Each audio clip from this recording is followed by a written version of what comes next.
So ఏంటి sir ఇప్పుడు real estate Chandrababu అంటేనే రియల్ ఎస్టేట్ పరంగా, టెక్ పరంగా చాలా ఎక్స్‌పోజ్‌గా ఉన్న పర్సన్. యెస్. అక్కడ ఆయన గెలిచారు. రియల్ అవును. ఎస్టేట్ అంతా అటు చేంజ్ చేసుకుంటూ వెళ్ళిపోతున్నారు. గెలిచిన కొన్ని రోజులకే అమరావతిలో ల్యాండ్ రేట్లు విపరీతంగా పెరిగిపోయి, అక్కడ ఇన్వెస్టర్లు పెరిగిపోయారు. అక్కడెళ్లి ఇన్వెస్ట్ చేసిన పరిస్థితి ఉంది. ఇప్పుడు హైదరాబాద్ రియల్ ఎస్టేట్ డౌన్ అయిపోతుంది. అమరావతి రియల్ ఎస్టేట్ పెరిగిపోతుందనే ఒక నమ్మకంలో జనాలున్నారు. ఏం చెప్తారు దానికి? ఏంటంటే మనం ఓవరాల్‌గా అంటే ఎవరినైనా ఈ క్వెషన్ అడిగితే హైదరాబాద్ ఆల్రెడీ డెవలప్ అయిపోయింది. అది డెవలప్ అవ్వాలి, టైం పడుతది అని చెప్పి జనరల్‌గా చెప్పేయొచ్చు. కానీ ఇన్ డెప్త్‌కెళ్ళి ఎక్స్‌ప్లెయిన్ చేయగలుగుతా. ఎందుకంటే నేను చంద్రబాబు నాయుడు గారు 2014 పీరియడ్‌లో ఆయన అధికారంలోకి వచ్చిన తర్వాత నేను విజయవాడలో కొన్ని సంవత్సరాలు రియల్ ఎస్టేట్ చేయటం జరిగింది. హ్మ్. సో ఆ ఎక్స్‌పీరియన్స్‌తో నేను చెప్తున్నాను. వాళ్ళేంటంటే సిఆర్‌డిఏ అని చెప్పేసి క్యాపిటల్ రీజనల్ డెవలప్మెంట్ అథారిటీ అని చెప్పేసి ఒకటి తీసుకురావటం జరిగింది. అండ్ వాళ్ళు కూడా హైదరాబాద్లో మెట్రో ఏదైతే మన హెచ్ఎండిఏ ఉందో సేమ్ అలాగే వాళ్ళు కూడా కొన్ని జోన్స్ డివైడ్ చేసుకోవడం జరిగింది. ఆ ప్రకారమే ఇప్పటికీ సిఆర్‌డిఏ నామ్స్ ప్రకారమే విజయవాడలో అప్రూవల్స్ వస్తున్నాయి, రెసిడెన్షియల్స్ అప్రూవల్స్ అనేది.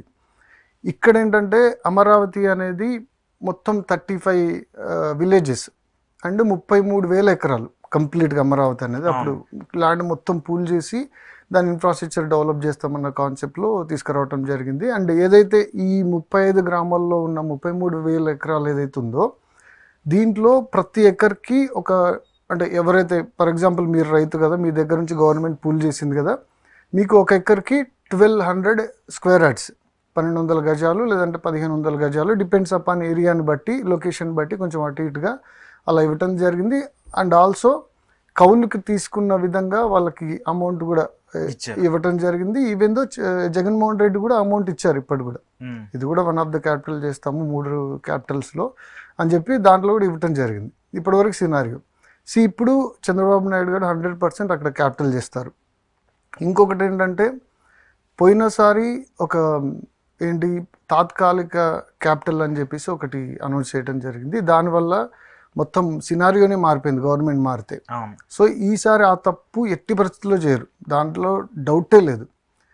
కాకపోతే ఇప్పుడు ఏంటంటే క్వశ్చన్ ఏంటంటే అక్కడ ఇప్పుడు ఏదైతే మనము క్యాపిటల్ లోపల మనం కొనుక్కోవాలి అనుకుంటే ఈ 33,000 ఎకరాల లోపల మనం ఇన్వెస్ట్ చేయాలి అనుకుంటే ఈ రైతులు ఎవరైతే వాళ్ళ హ్యాండ్ ఓవర్లో ఈ 1200 గజాలు అట్లా ఎన్ని ఎకరాలను బట్టి వాళ్ళ హ్యాండ్ ఓవర్లో ల్యాండ్స్ ఉన్నాయో అవి మాత్రమే అమ్ముతున్నారు.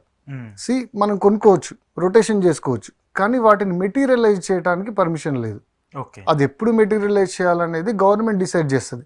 టోటల్ క్యాపిటల్ అంతా డెవలప్ చేసిన తర్వాత అప్పుడు మీకు పర్మిషన్స్ ఇచ్చి అక్కడున్న జోన్స్ ప్రకారం ఏ జోన్స్లో అంటే రెసిడెన్షియల్ జోన్లో వస్తే అపార్ట్మెంట్లు కట్టుకోవచ్చు, మిగతా జోన్స్లో ఏ జోన్స్ ప్రకారం అలా మెటీరియలైజ్ చేసుకోవచ్చు.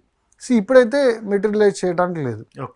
అండ్ ఆల్సో ఏదైతే ఈ 33,000 ఎకరాల క్యాపిటల్ అమరావతి ప్లేసెస్లో అండ్ యావరేజ్గా అంటే తుళ్ళూరు మండలం ఉందండి.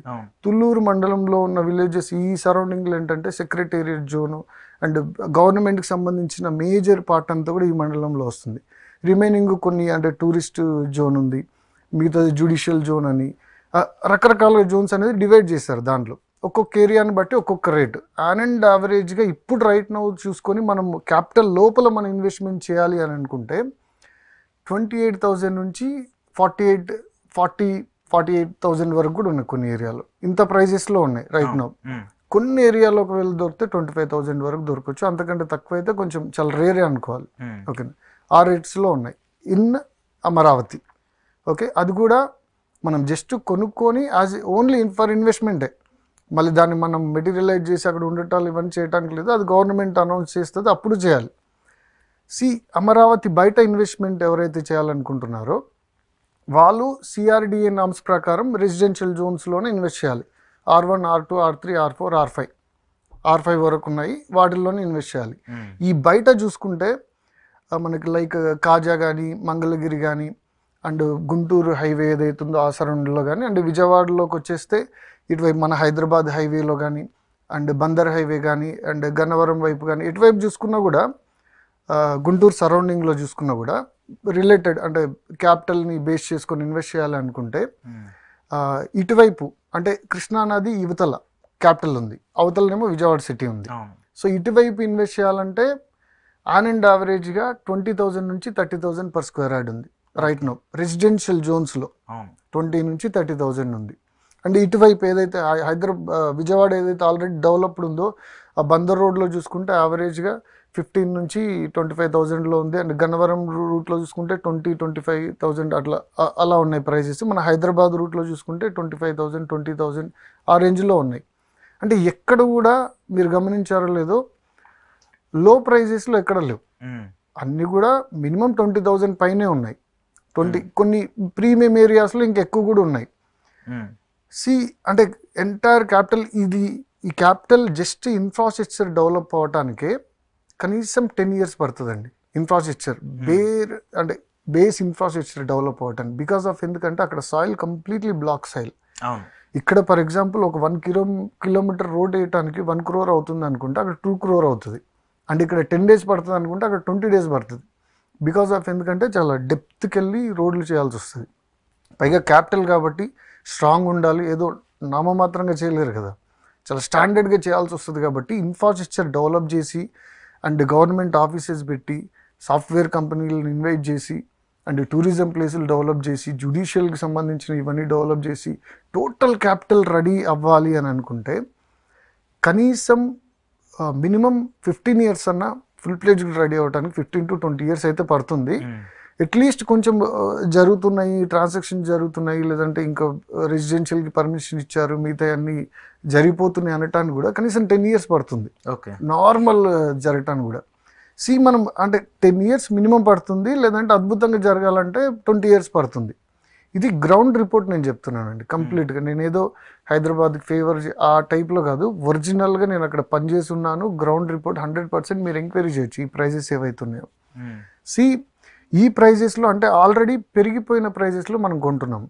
సో ఆల్రెడీ ఏం లేదు అక్కడ ప్రజెంట్, ఏమి లేని చోట ఏంటి ఒక 10,000లో దొరికితే హ్యాపీగా ఇన్వెస్ట్మెంట్ చేసుకోవచ్చు. 10-15 లోపల దొరికేస్తే హ్యాపీగా ఇన్వెస్ట్మెంట్ చేసుకోవచ్చు. బట్ ఇప్పుడు మనం పెట్టేదే 20,000 అబోవ్ పెడుతున్నాం, 20 నుంచి 40,000 పెడుతున్నాం. ఇంత పెట్టినప్పుడు అక్కడ ఇదంతా డెవలప్ అవడానికి టైం పడుతుంది. మళ్ళీ లోపలైతేనేమో మనం మెటీరియలైజ్ చేయడానికి లేదు, బయటనే మనం మెటీరియలైజ్ చేయొచ్చు. బట్ మెటీరియలైజ్ చేయాలి అని అంటే ఇక్కడ డెవలప్ అవ్వాలి క్యాపిటల్. అంతా కంప్లీట్లీ డిపెండ్స్ అపాన్ క్యాపిటలే. ఓకేనా, మొన్నటి వరకు క్యాపిటల్ లేదు కాబట్టి రియల్ ఎస్టేట్ అసలు కంప్లీట్గా ఆ ఏరియా ఏదైతే క్యాపిటల్ సరౌండింగ్స్ కానీ అక్కడ కానీ రియల్ ఎస్టేట్ ఏం జరగల. బట్ ఇప్పుడు మళ్ళీ ఆ ఊపు వస్తుంది, ట్రాన్సాక్షన్స్ జరుగుతాయి. కానీ ఆల్రెడీ పెరిగిపోయిన రేట్స్తో ఇన్వెస్ట్మెంట్ చేసేదానికంటే మీకు తక్కువ రేట్లో దొరికితే కొన్ని వెళ్ళండి కూడా, కొంచెం బాగా స్క్రూటినీ చేసి ఇన్సైడ్ కంప్లీట్గా లోపలికి వెళ్ళిపోయి తక్కువ రేట్లో ఎవరన్నా అలా చేస్తే మీరు క్యాపిటల్ లోపల ఇన్వెస్ట్ చేయండి, బయట ఇన్వెస్ట్ చేయండి. బిలో 15,000 10,000 ఆ రేంజ్లో దొరుకుతాయి. బట్ 25 35 45 పెట్టి ఇన్వెస్ట్ చేయడానికి it is not right place. అంటే అదే ప్రైస్ పెడితే హైదరాబాద్లో ఓఆర్ఆర్కి 1 kilometer గ్రోత్ కారిడార్లో దొరికిపోతాయి, ఓఆర్ఆర్ ఇన్సైడ్లో దొరికిపోతాయి. మేజర్ ఏరియాలో ఆల్రెడీ విల్లాస్, హైరైజ్ టవర్స్, అపార్ట్మెంట్లు కడుతున్న ఏరియాలో మనకు దొరికిపోతాయి. నా ఉద్దేశంలో వాట్ ఐఎమ్ సెయింగ్ ఈజ్ ఏంటంటే అంత రేటు పెరిగి దానికి కొనేదానికంటే ఆల్రెడీ పెరిగిన హైదరాబాద్లో కొనుక్కోవటం అనేది 100% కరెక్ట్గా ఉంటుంది. ఇది ఆల్రెడీ ఇన్ఫ్రాస్ట్రక్చర్ కంప్లీట్గా డెవలప్ అయిపోయిన సిటీ. ఎగ్జాక్ట్లీ. అంటే